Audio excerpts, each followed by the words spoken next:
What's the meaning of carapace?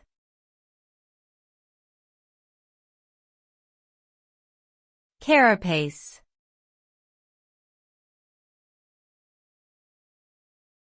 Carapace.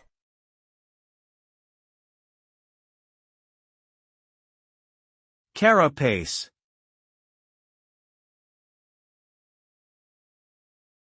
Carapace.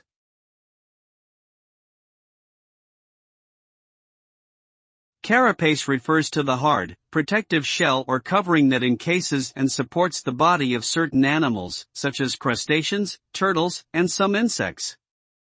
It serves as a shield against predators and environmental factors, and also provides structural support for the animal's body. The carapace can vary in size, shape, and composition depending on the species, and may have various features such as spikes, ridges, or patterns for camouflage.